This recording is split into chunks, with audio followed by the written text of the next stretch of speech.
მოგესალმებათ ნიკოლოზ კარტოსიას პოდკასტი. დღევანდელი თემაა ზამთრის პოეტური ოცნება. ზამთარი. ეს არ არის მხოლოდ წლის დრო.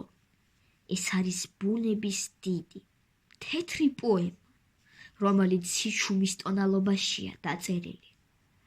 ეს არის დრო, როდესაც სამყაროს სუნთქვის შეკავებას ჰგავს, რათა შემდეგ გაზაფხულზე ახალი ძალით ამოისუნთქოს.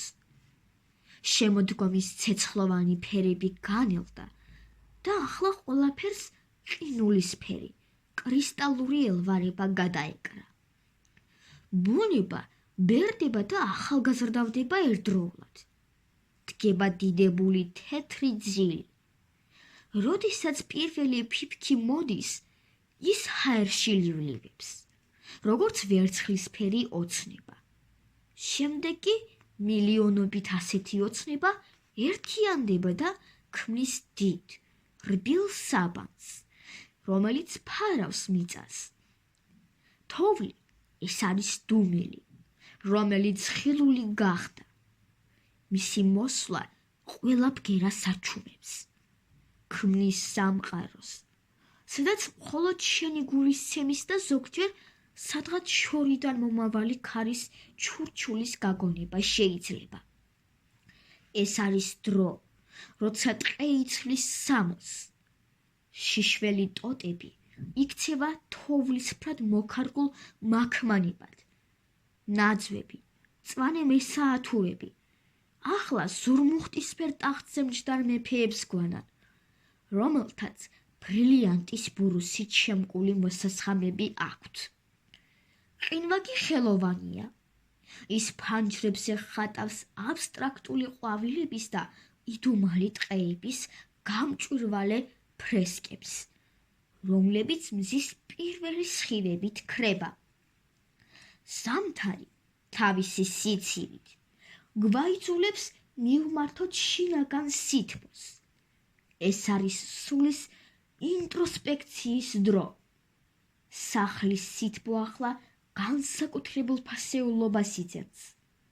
ბუხრის ტკაცუნი ხდება დღის მთავარი მელოდია. ცხელი ჩაის სურნელი, სულის მკურნალი. გარე სამყაროს გაყინული სივრცეების ფონზე სახლი იქცევა მყუდრო, უსაფრთხო თავშესაფრად, სადაც ოცნებები თბილად ეხვევიან. ამ პერიოდში ადამიანი უფრო მეტად აფასებს სინათლეს. დღის მცირე მონაკვეთი თითქოს ოქროთ ფასობს, ხოლო საღამოს, როდესაც სიბნელე სწრაფად მოდის, თითოეული ანთებული სანთელი თუ ლამპიონი იქცევა იმედის პატარა, მოციმციმე ვარსკვლავად. ზამთარი მკაცრია, მაგრამ ამ სიმკაცრეში არის დიდებული სიმშვიდე. ეს არის წლის ბოლო და დასაწყისი. თოვლის საფარქვეშ მიწა ისვენებს და ძალებს იკრებს მომავალი აღორძინებისთვის. ზამთარი გვპირდება, რომ გაზაფხული აუცილებლად მოვა, რომ სიცოცხლე სიცივესაც გადაურჩება. ზამთარი გვასწავლის ლოდინს, მოთმინებასა და სილამაზის დანახვას იმ ფორმაშიც კი, რომელიც შორს არის აყვავებული ბაღებისგან.